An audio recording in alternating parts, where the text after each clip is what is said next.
Shri Arvind Kejriwal Sirji, Honorable Chief Minister of Delhi and the National Convener of Aam Aadmi Party. Thank you.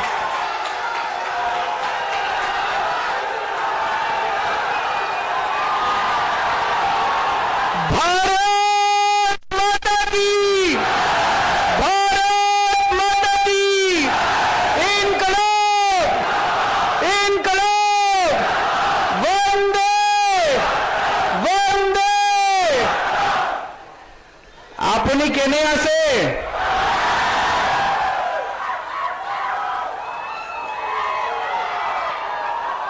आप लोगों में जितनी energy है, जितना उत्साह है, जितनी जोर से आप बोल रहे हैं, ऐसा लग रहा है कि आज ही आप हेमंत बाबू की सरकार उखाड़ के फेंक देंगे।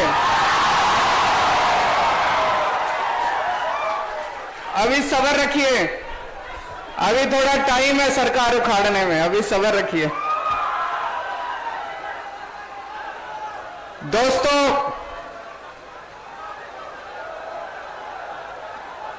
आसाम के ऊपर, आसाम के एक एक परिवार के ऊपर मां कामाख्या का बहुत बहुत आशीर्वाद है। सबसे पहले मैं मां कामाख्या के चरणों में वंदना करता हूं। श्रीमंत शंकर देव जी और उनके शिष्य श्रीमंत माधव जी, उनका आसाम के विकास में, आसाम में बहुत बड़ा योगदान रहा, उनको मैं नमन करता हूं। आसाम समाज में भाईचारे के साथ हिंदू, मुस्लिम, सिख, ईसाई, सभी धर्म, सभी जाति के लोगों को एक साथ लेके उन लोगों ने आसाम का विकास किया। ज्योति प्रसाद अग्रवाल जी, विष्णु प्रसाद राभा जी, डॉक्टर भूपेंद्र हजारिका, इन सब लोगों ने पंजाब की आसाम की संस्कृति, साहित्य, संगीत में अपना बहुत योगदान दिया। इन सब लोगों को मैं अपनी बात रखने के पहले नमन करता हूं। आसाम को भगवान ने सब कुछ दिया है। भगवान ने इतने पहाड़ दिए, नदियां दी, इतना पानी दिया, ब्रह्मपुत्र नदी दी, इतना अच्छा मौसम दिया, इतनी हरियाली दी। जब भगवान ने आसाम को बनाया तो भगवान ने कोई कसर नहीं छोड़ी। इतना सब कुछ दिया भगवान ने, कोयला दिया, मिनरल्स दिए, लेकिन इन सारे नेताओं ने और इन सारी पार्टियों ने मिलकर सब बर्बाद कर दिया। आज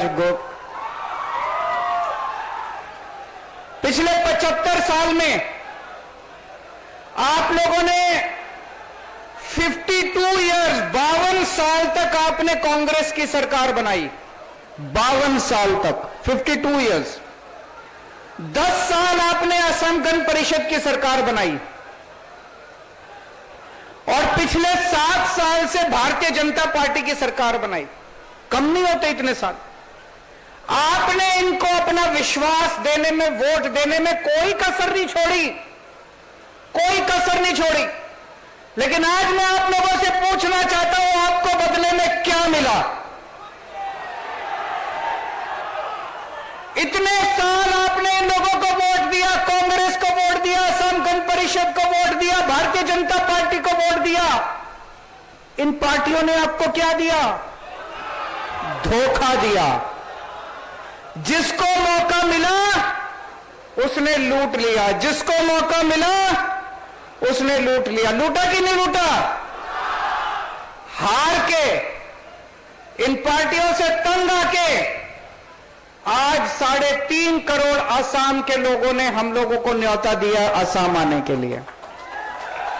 मैं आप सब आसाम के लोगों का बहुत बहुत आभारी हूं। आपने इतना प्यार, इतने मान, इतने सम्मान के साथ मुझे, भगवंत मान साहब को, आम आदमी पार्टी के लोगों को आसाम में बुलाया।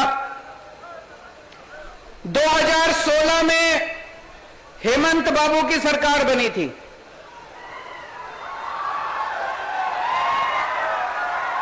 2015 में दिल्ली में मेरी सरकार बनी थी, दोनों साथ साथ बनी थी। 2015 में दिल्ली में मेरी सरकार बनी थी, एक साल के बाद 2016 में हेमंत बाबू की सरकार बनी थी। आज दिल्ली को हमने बदल के रख दिया 7 साल के अंदर। स्कूल, अस्पताल, बिजली, पानी, सड़कें, शानदार दिल्ली बना दी हमने। हेमंत बाबू ने क्या किया 7 साल में?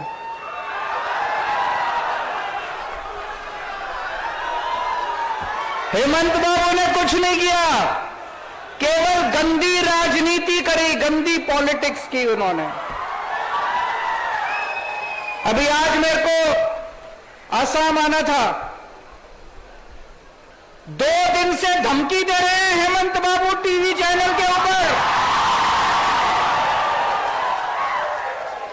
2 दिन से धमकी दे रहे हैं, केजरीवाल आएगा मैं जेल में डाल दूंगा।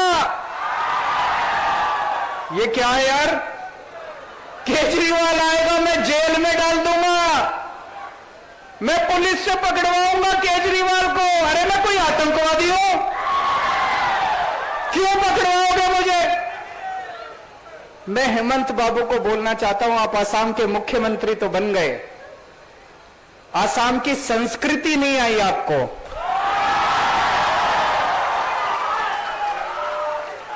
आसाम के लोग बहुत अच्छे हैं, आसाम के लोग बहुत प्यारे हैं, आसाम के लोग अपने अतिथि का स्वागत करते हैं। आसाम के लोग अतिथि आता है तो अपने घर ले जाके खाना खिलाते हैं, चाय पिलाते हैं, आगभगत करते हैं। आसाम के लोग जेल भेजने की धमकी नहीं देते। तो मैं हेमंत बाबू से निवेदन करता हूं, आप मुख्यमंत्री बन गए, थोड़ी सी आसाम की संस्कृति सीख लीजिए आप। और आज इस मंच से मैं हेमंत बाबू को आमंत्रण देता हूं कि जब दिल्ली आए तो मेरे घर चाय पीने के लिए आइएगा। अगर समय मिले तो थोड़ा खाना खाने के लिए भी आइएगा। मैं आपको दिल्ली घुमाऊंगा अपनी गाड़ी में। आपने तो 7 साल में कुछ नहीं किया, मैं आपको दिखाऊंगा दिल्ली में हमने कितने शानदार स्कूल बना दिए। मैं आपको दिखाऊंगा दिल्ली में कितने शानदार मोहल्ला क्लिनिक बना दिए, अस्पताल बना दिए। तो हेमंत बाबू को आज मैं आमंत्रित करता हूं। आज मैं यहां पे आने के पहले मैं कई असम के गुवाहाटी के युवाओं से मिला। आज इतनी बेरोजगारी है, इतनी बेरोजगारी है असम के अंदर, है कि नहीं है? जो पढ़े लिखे हैं वो भी बेरोजगार घूम रहे हैं, जो कम पढ़े लिखे हैं वो भी बेरोजगार घूम रहे हैं। एक एक युवा चीख चीख के कह रहा है कि मेरे को रोजगार चाहिए, मेरे को रोजगार चाहिए, मेरे को रोजगार चाहिए। हेमंत बाबू के पास टाइम नहीं है उनकी चीख सुनने का। हेमंत बाबू ने पिछले चुनाव के पहले बोला था हम बेरोजगारी दूर करेंगे, बेरोजगारी दूर हुई। सरकार कहती है 25 लाख बेरोजगार हैं असम के अंदर। 25 लाख नहीं है, कम से कम 50 लाख से ज्यादा बेरोजगार है असम के अंदर। लेकिन क्या किया इन्होंने बेरोजगारी दूर करने के लिए? कुछ नहीं किया इन्होंने। इनसे तो पेपर नहीं होते, पेपर करते हैं, पेपर लीक हो जाते हैं इनके। पेपर लीक इनसे, जिस सरकार से पेपर नहीं होते वो क्या सरकार चलाएंगे? जिनसे पेपर नहीं होते, एक छोटी सी चीज पेपर नहीं होते, वो क्या सरकार चलाएंगे? दिल्ली में मेरी 8 साल से सरकार है, मान साहब की पिछले 1 साल से सरकार है। दिल्ली में तो पेपर लीक नहीं हुए आज तक एक भी। पेपर लीक क्यों होते हैं? कोई ना कोई अंदर बैठ के मिला हुआ है कि नहीं है? कोई ना कोई अंदर पेपर बेच रहा है। पेपर ऐसे ही थोड़ी लीक हो जाता है कि उड़ के चला गया बाहर। पेपर लीक होता है क्योंकि कोई पेपर बेच रहा है, कोई आपके बच्चों का भविष्य बेच रहा है। किसी को सजा मिली आज तक? किसी को सजा नहीं मिली। क्यों? ये लोग मिले हुए हैं। ये लोग दिल्ली के अंदर पेपर लीक नहीं होते, पंजाब के अंदर पेपर लीक नहीं होते। क्यों? क्योंकि दिल्ली में ईमानदार सरकार है, पंजाब में ईमानदार सरकार है। दिल्ली में पिछले 7-8 साल में मैंने 12 लाख बच्चों के लिए रोजगार का इंतजाम किया। 12 लाख बच्चों के लिए। हम ईमानदार लोग हैं, 24 घंटे जनता के बारे में सोचते हैं। जनता, एक आम आदमी के घर में आज उसका घर नहीं चल रहा, इतनी महंगाई हो गई है, बच्चे बेरोजगार हैं। एक जनता का दर्द समझते हैं हम लोग। 12 लाख बच्चों को मैंने रोजगार दिए। 1 साल हुआ भगवंत मान को, 1 साल में 28,000 सरकारी नौकरियां इन्होंने दे दी बच्चों को। हमें रोजगार देना आता है। आम आदमी पार्टी की सरकार आएगी तो आसाम के एक एक बच्चे को रोजगार दिया जाएगा दोस्तों। और जिस स्पीड से हेमंत बाबू रोजगार दे रहे हैं, मुझे लगता है 100 साल लगेंगे कम से कम सबको रोजगार देने के अंदर। आज शिक्षा का बुरा हाल है। अभी अभी मान साहब ने बताया कि इनके परिवार में किसी ने स्कूल बनवाया, अपना प्राइवेट स्कूल। किसने स्कूल बनवाया? इन्होंने। इनके परिवार में स्कूल बनवाया है किसी ने, प्राइवेट स्कूल। बताते हैं लाखों रुपए फीस है।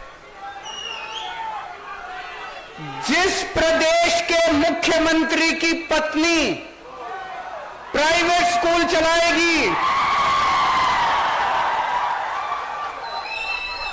उस राज्य के अंदर गरीबों को शिक्षा नहीं मिल सकती। उस राज्य के अंदर कभी सरकारी स्कूल ठीक नहीं होंगे। दिल्ली में भी पहले यही होता था, पंजाब में भी पहले यही होता था। जितने नेता थे, नेताओं के स्कूल चलते थे, बड़े बड़े फलाना स्कूल, ढिमका स्कूल, इतने बड़े बड़े प्राइवेट स्कूल, लाखों रुपए की फीस होती थी। जानबूझ के इन पार्टियों ने, इन नेताओं ने सरकारी स्कूलों का बेड़ा गर्क कर दिया, सरकारी स्कूल बर्बाद कर दिए, ताकि हर आदमी मजबूरी में अपने बच्चों को प्राइवेट स्कूल में भेजना चालू करे। है कि नहीं है? जानबूझ के। और हर साल प्राइवेट स्कूल में फीस बढ़ाते हैं, हर साल प्राइवेट स्कूल में फीस बढ़ाते हैं। हमारी सरकार आई, हमारे किसी एमएलए का स्कूल नहीं चलता, पंजाब में किसी एमएलए का स्कूल नहीं चलता, किसी नेता का स्कूल नहीं चलता। हमने सारे सरकारी स्कूल शानदार बना दिए दिल्ली के। मैं आप लोगों को आमंत्रण देना चाहता हूं, आप लोग आइए, जब भी दिल्ली आए आप लोग हमारे सरकारी स्कूल आके देखिएगा। सरकारी स्कूल, एक बार दिल्ली के सरकारी स्कूल देखना, कितने शानदार सरकारी स्कूल बन गए। अब दिल्ली के अंदर पिछले साल 12वीं के नतीजे 99.7% नतीजे दिल्ली के सरकारी स्कूलों के आए थे। हमारे दिल्ली के सरकारी स्कूलों के बच्चे डॉक्टर बन रहे हैं, इंजीनियर बन रहे हैं, रिक्शे वाले के बच्चे, मजदूरों के बच्चे। लोग अपने बच्चों को प्राइवेट स्कूल से निकाल निकाल के सरकारी स्कूल में भर्ती करा रहे हैं दिल्ली के अंदर। आसाम में भी हो सकता है।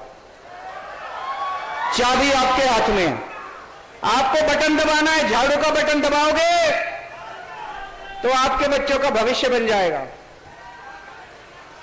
यहां पे गुवाहाटी में मुझे बताया एक ही सरकारी अस्पताल है, गुवाहाटी मेडिकल कॉलेज, और वहां पे लंबी लंबी लाइनें लगी पड़ी हैं। पूरे आसाम के अंदर जितने सरकारी अस्पताल हैं, डिस्पेंसरी है, सबका बुरा हाल है। मशीनें काम नहीं करती, छतें टूटी पड़ी हैं, दवाइयां मिलती नहीं है, टेस्ट होते नहीं है। दिल्ली के अंदर भी पहले यही हाल था। आज दिल्ली के सरकारी अस्पताल सारे एयर कंडीशनड अस्पताल कर दिए हम लोगों ने। सारी दवाइयां मिलती हैं, सारे टेस्ट होते हैं, सारी मशीनें काम करती हैं। गली गली के अंदर मोहल्ला क्लिनिक खुलवा दिए। अब आप चाहे अमीर हो या गरीब हो, अगर आपके घर में कोई बीमार होता है, दिल्ली में उसका सारा इलाज मुफ्त होता है, उसकी दवाइयां भी मुफ्त, उसके टेस्ट भी मुफ्त। उसके आसाम में भी हो सकता है। चाबी आपके हाथ में है, आपको झाड़ू का बटन दबाना है, आपके सारे अस्पताल शानदार बन जाएंगे। आपको अपने घर के लोगों का इलाज कराने की चिंता करने की जरूरत नहीं पड़ेगी, कोई खर्चा देने की जरूरत नहीं पड़ेगी। मैंने सुना यहां पर बिजली बहुत महंगी है कि नहीं है?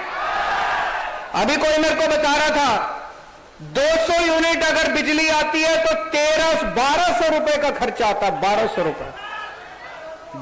रुपए ज्यादा, उससे भी ज्यादा। और पिछले एक साल में पता नहीं कितनी बार इन्होंने बिजली के दाम बढ़ा दिए। दिल्ली में बिजली फ्री है,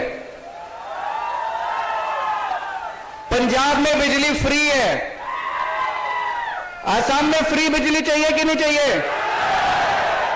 केवल आम आदमी पार्टी कर सकती है और कोई नहीं कर सकता।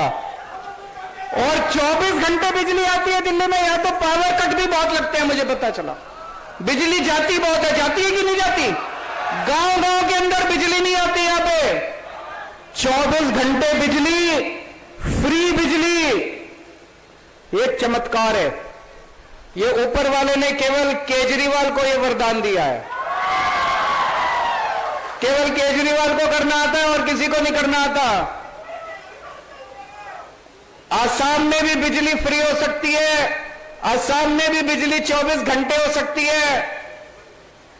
चाबी आपके हाथ में, इस बार झाड़ू का बटन दबा देना अगली बार। मुझे पता चला कि आज से 7, 8, 9 साल पहले प्रधानमंत्री मोदी जी इसी मैदान में आए थे और बोले थे ब्रह्मपुत्र यहां से निकल रही है, आपके घर घर में पानी पहुंचा दूंगा। पानी पहुंचा? पानी पहुंचा? आज केजरीवाल आया है, आज मैं कह के जा रहा हूं हमारी सरकार बना देना, 1 साल के अंदर घर घर के अंदर पानी पहुंचा दूंगा। उनके वादे झूठे हैं, हमारे वादे सच्चे हैं। हम जो कहते हैं वो करते हैं। उनको आपने देख लिया, 10 साल पहले वो कह के गए थे घर घर में पानी देंगे, उन्होंने पानी नहीं दिया। आज मैं कह के जा रहा हूं हमारी सरकार बना दो, 1 साल के अंदर पानी दे देंगे आपको। आज यहां माफिया की सरकार चल रही है, कोयला माफिया, कोयला सिंडिकेट, रेत सिंडिकेट, सुपारी, इतना हर मामले में इनके सिंडिकेट चल रहे हैं। ये वोट आपसे लेते हैं और काम केवल अपने रिश्तेदारों और अपने दोस्तों के लिए करते हैं। आम आदमी पार्टी केवल जनता के लिए काम करती है। जब मैं दिल्ली में मेरी सरकार बनी, वहां पे शिक्षा माफिया था, टैंकर, पानी के टैंकर का माफिया था, वहां पे इतने सारे माफिया थे, सारे माफिया खत्म कर दिए। पंजाब के अंदर एक एक करके सारे माफिया खत्म कर दिए। असम के अंदर हमारी सरकार बनेगी, ईमानदारी से सरकार चलाएंगे, एक एक पैसा जनता के ऊपर खर्च किया जाएगा।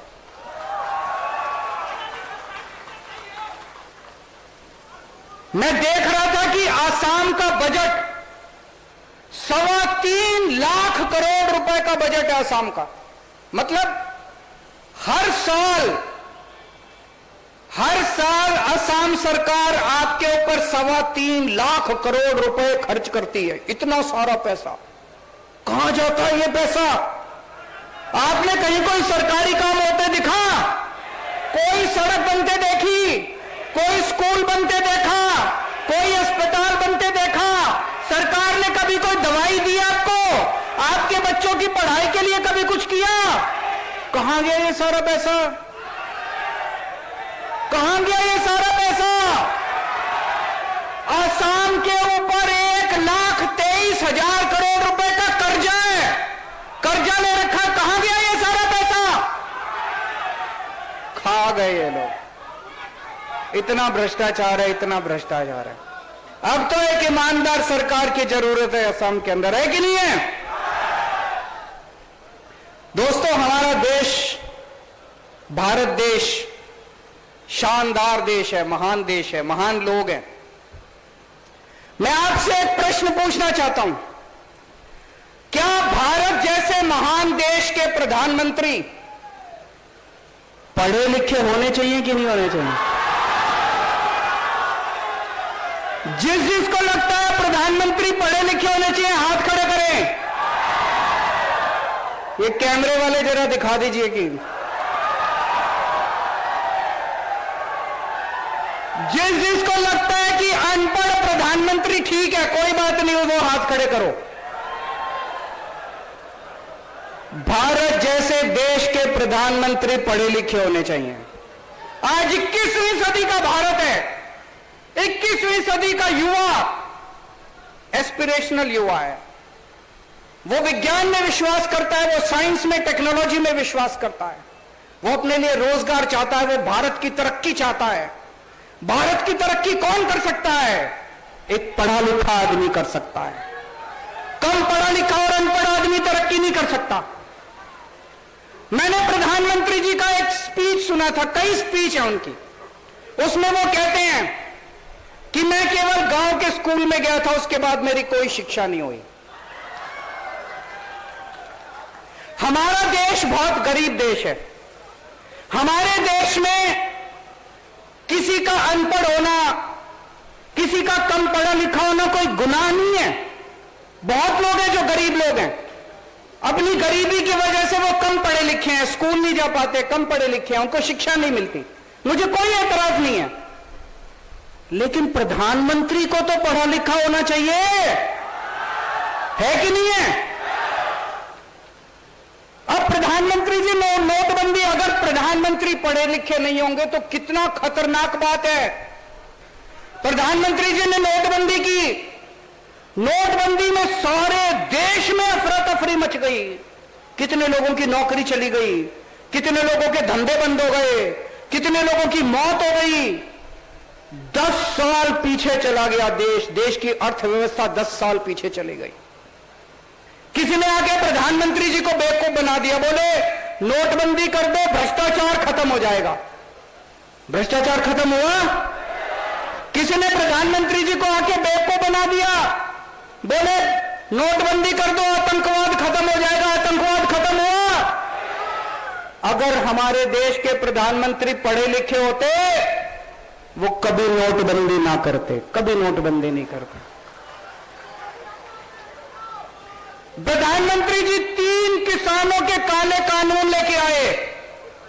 पूरे देश के किसानों ने कहा कि हमें यह कानून नहीं चाहिए, यह कानून खतरनाक है, किसान इस कानून के खिलाफ हैं।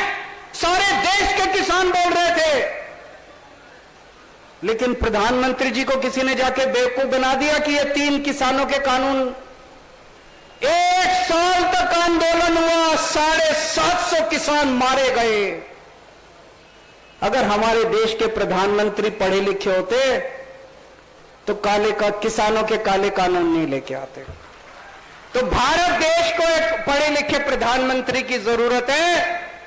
अगली बार वोट डालने जाओ तो पढ़े लिखे को वोट देना, अनपढ़ को वोट मत देना। आप अपनी कहीं कंपनी में अप्लाई करते हो तो कंपनी वाले कहते हैं ना, इस पोस्ट मैनेजर के लिए, इस पोस्ट के लिए ये डिग्री चाहिए, एमबीए चाहिए, बीए चाहिए, एमए चाहिए। तो अगर अपनी कंपनी के मैनेजर के लिए बीए, एमए, एलएलबी की डिग्री चाहिए, तो देश के टॉप के मैनेजर के लिए भी तो डिग्री होनी चाहिए ना, वो भी तो पढ़ा लिखा होना चाहिए ना।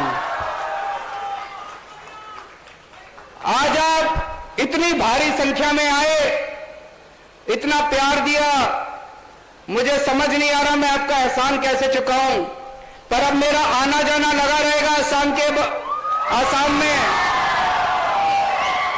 और फिर से मैं आसाम के सभी लोगों को प्रणाम करता हूं। जय आई अखोम।